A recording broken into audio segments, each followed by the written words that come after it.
Ousmane Gawal Diallo, bonjour. Bonjour. Voilà 6 mois, jour pour jour, que les deux leaders du FNDC, Fonike Mengue et Mamadou Biloba, ont été enlevés à Conakry par des hommes en uniforme.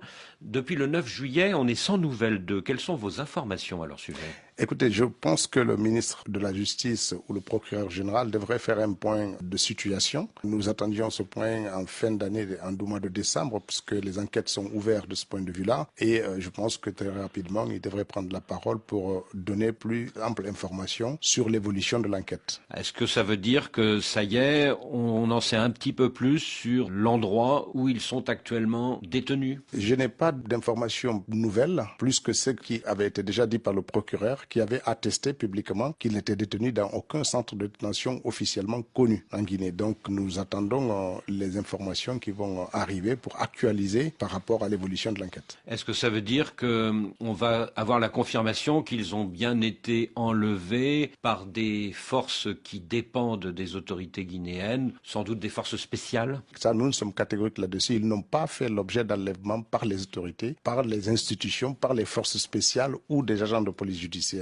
Ça, c'est clair. Après, derrière, pour ceux qui essayent de lier ces enlèvements à l'État, cela ne repose sur aucun fondement. Simplement, les témoins de leur enlèvement sont formels. Ils ont été kidnappés par des hommes en armes et en uniforme militaire. Donc même s'ils n'ont pas été enlevés par des forces officielles, beaucoup pensent qu'ils ont tout simplement été kidnappés par un service secret qui n'obéit qu'aux militaires du CNRD. C'est difficile parce que nous ne connaissons pas l'existence des services de secret qui n'obéissent qu'au CNRD. Les renseignements généraux, on connaît leur attachement et on ne connaît pas de services de renseignement ou de services secrets qui obéissent qu'au CNRD. Donc, ça ne repose pas sur des faits vérifiables. La grande question que tout le monde se pose, Ousmane Gawal Diallo, c'est est-ce que Fonike Mengue et Mamadou Biloba sont vivants ? Et j'espère qu'ils sont vivants. Je prie Dieu qu'ils soient vivants. C'est des jeunes que je connais parfaitement, avec lesquels j'ai partagé un long moment en prison, du temps du régime d'Alpha, et j'espère qu'ils sont vivants, où qu'ils soient, et qu'on puisse les retrouver en bonne santé. Oui, mais leurs femmes, leurs amis n'ont aucune nouvelle d'eux depuis 6 mois et ils craignent qu'ils ne soient plus vivants. Quelle est votre intime conviction ?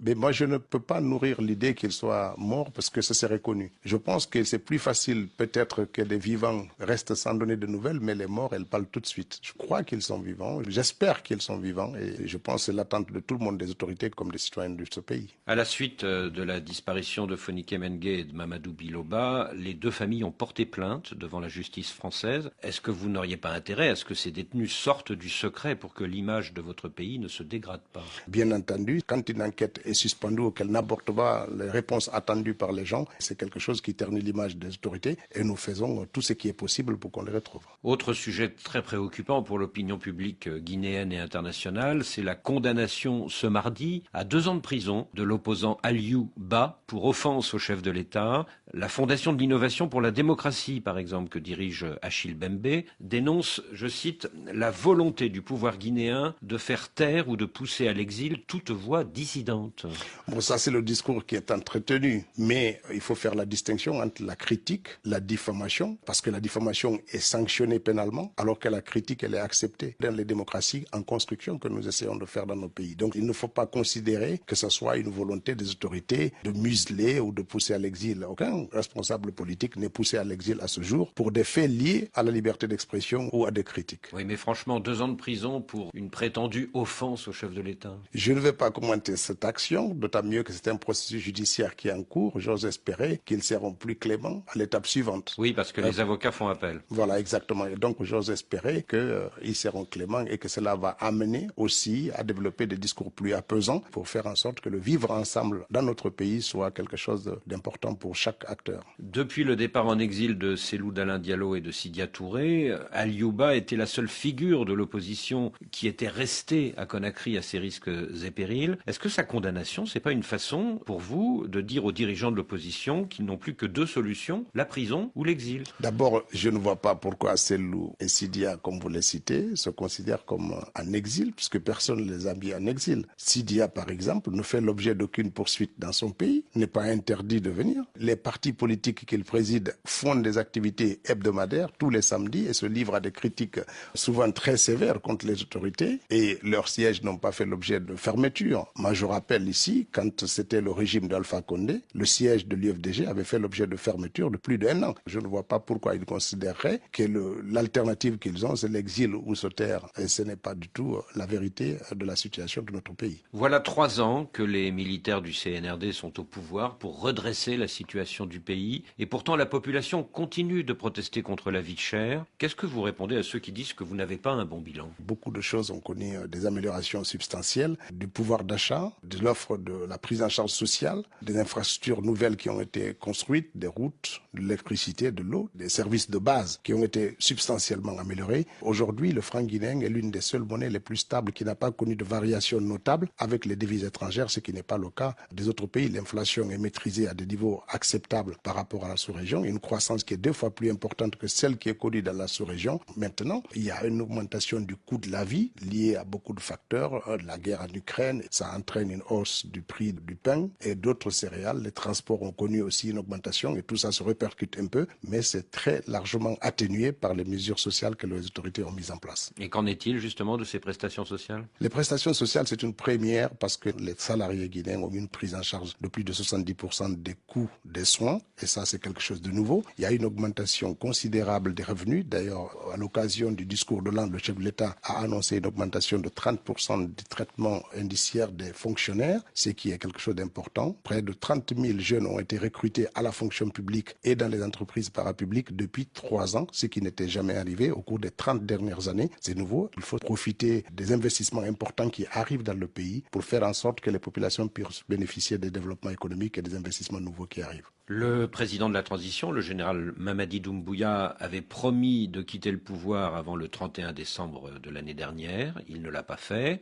Et à ses vœux du Nouvel An, il a annoncé que la date du référendum constitutionnel serait annoncée lors de ce premier trimestre. Est-ce que vous pouvez nous en dire plus? En tous les cas, l'exigence du chef de l'État est de faire en sorte que le référendum ait lieu avant la fin du premier semestre. Donc, dans les prochains jours, je pense que le ministère de l'Administration du Territoire devrait nous donner un calendrier plus précis. Donc, il ne reste plus qu'à élaborer un fichier électoral et à aller à ce référendum qui est attendu pour le retour à l'ordre constitutionnel. Donc un référendum avant le 30 juin? Avant le 30 juin. Au mois de mai? Probablement au mois de mai. Et les élections générales? Les élections alors présidentielles qui devraient suivre, je pense, ou les élections législatives ne pourraient peut-être intervenir qu'au début du 4e trimestre, au mois d'octobre. Parce qu'on a une longue période pluvieuse qui n'est pas propice à l'organisation des élections. Je pense qu'il faut compter à partir de septembre-octobre pour les élections suivantes. Élections législatives ou présidentielles?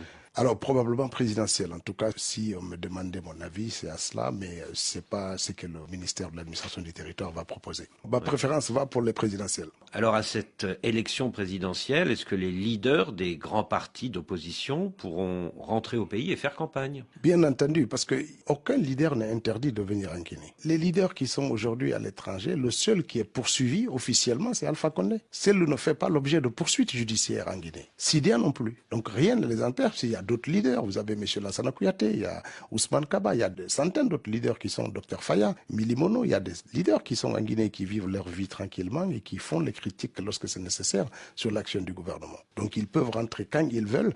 Ce qui est négatif chez eux, c'est de faire croire qu'ils font l'objet de persécutions au point qu'ils sont à l'étranger ou qu'ils font l'objet de poursuites judiciaires. Et même si c'était le cas, je pense que la responsabilité aussi des leaders politiques, c'est de faire face à la justice de leur pays. Donc si Cellou Dalein Diallo rentre, il risque la prison? Je ne sais pas s'il ira en prison, mais si la justice estime qu'il doit être questionné, je pense qu'il ne doit pas se dérober. Il doit accepter d'être questionné et de donner sa part de vérité. C'est aussi cela, respecter les institutions. Parce que d'un côté, lorsque le procès du 28 septembre s'est passé, il faisait partie des tout premiers leaders politiques qui ont apprécié et félicité les juridictions guinéennes pour avoir réussi à mener ce procès de crime contre l'humanité à bon port, avec des verdicts que tout le monde a salués. Il était devant. Et c'est la même justice-là, quand il le convoque, il estime que c'est une justice qui est instrumentalisée. Il faut savoir ce qu'on veut. On ne peut pas vouloir une justice dans un pays indépendante, autonome et qui agit et dire que pour garantir son indépendance, moi je dois être en dehors de la sphère judiciaire. Cela n'est pas possible. Est-ce que le général Mamadi Mamadi Doumbouya sera candidat à cette présidentielle. Nous le souhaitons qu'il soit candidat parce que nous espérons qu'il peut apporter plus de réponses aux attentes des populations en termes de développement, en termes d'unité du pays, en termes d'apaisement que n'importe quel autre leader. Maintenant, la décision lui revient à lui. Il avait pourtant promis, quand il avait pris le pouvoir il y a 3 ans, qu'il rendrait le pouvoir aux civils. Il peut promettre qu'il va rendre le pouvoir. Si les populations guinéennes font appel, il sera obligé de répondre positivement à l'appel du peuple de Guinée. Donc il ne va pas tenir sa promesse? J'en sais rien s'il ne va pas tenir. Pour l'instant, il ne s'est pas prononcé. Mais l'immense majorité de nos concitoyens souhaiteraient que le président soit candidat et qu'il continue les transformations qu'il est en train de faire pour la Guinée. Alors les partisans d'une candidature du général Doumbouya ont organisé à la fin de l'année dernière plusieurs manifestations populaires et notamment un tournoi de football qui a tourné à la tragédie à Nzérékoré, c'était le 1er décembre. Est-ce que vous avez un nouveau bilan des victimes? Il n'y a pas eu d'évolution du bilan, on s'est arrêté à 56 morts. C'est une tragédie qui a endeuillé notre pays et qui a amené le chef de l'État à décréter 3 jours de deuil national et qui a rappelé toute sa compassion aux familles à l'occasion du discours de l'an. Et ce type de drame, malheureusement, ça peut arriver à l'occasion des événements populaires, lorsque les dispositions suffisantes ne sont pas prises ou lorsque simplement l'accident arrive. Donc là, c'est un drame, malheureusement, lié à un défaut d'arbitrage et puis probablement au fait que l'endroit n'était pas approprié. C'est un stade, il y avait une seule sortie. Il y avait très peu d'agents de force de sécurité aussi pour faire face à tout ça. Donc il y a des enseignements à tirer de ce drame-là pour faire en sorte que ça ne se répète pas dans nos stades. Les organisations locales parlent de 135 morts et 50 disparus.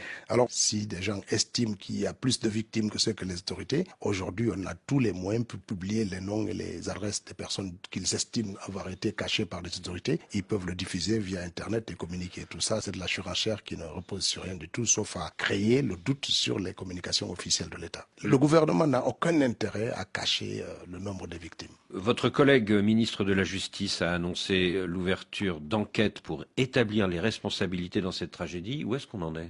Alors, il y a des auditions qui se passent. Je sais qu'il y a des personnes très importantes qui étaient impliquées dans l'organisation qui ont été auditionnées.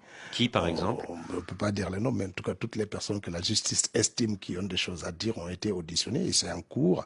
Et puis, il y a une enquête administrative aussi pour savoir un peu toutes les défaillances dans la prise de décision pour l'organisation de tout ça. Tous ces types d'enquêtes, c'est pour nous permettre de tirer des leçons pour mieux faire dans l'avenir parce que c'était pas intentionnel. Personne n'avait l'intention de faire en sorte que le drame ait lieu. Donc vous parlez de 2 enquêtes, une enquête Pénale, oui, parce qu'il y a quand même des victimes et une enquête administrative pour comprendre un peu toutes les décisions, comment elles ont fonctionné. Et cette enquête pénale, elle est dirigée par qui? Par les tribunaux, par le procureur de Nzérékoré. Par le procureur de Nzérékoré. C'est la ville où il y a eu le drame, donc c'est localement que les enquêtes se passent. Donc toutes les auditions se font là-bas. Alors vous parlez d'un endroit qui n'était pas approprié, vous parlez de forces de l'ordre qui n'étaient pas assez nombreuses. Est-ce à dire que l'organisation a failli? Probablement, sinon on n'aurait pas un drame. S'il y avait suffisamment de personnes pour canaliser toute la masse qui s'est déferlée dans le stade, on aurait évité peut-être le drame. Et puis le stade n'avait qu'une seule issue. Est-ce qu'il y aura des poursuites judiciaires? Je ne sais pas ce qui va être fait à la suite des enquêtes, mais de toute façon, les autorités ont pris la responsabilité de venir en aide aux familles pour des indemnisations. Bien entendu, des sanctions administratives peuvent être prononcées à l'arrivée parce que des responsabilités doivent être situées. Est-ce que vous ne craignez pas que ce drame ne ternisse la campagne à venir du général Doumbouya? C'était après tout pour défendre sa candidature que ce tournoi de football avait été organisé. Nous avons organisé des centaines de manifestations de réjouissance pour appeler à la candidature du président Doumbouya. Celui-ci a connu un drame. Je ne pense pas que ça puisse ternir l'image de qui que ce soit parce que les drames, ça arrive. Monsieur le ministre, merci.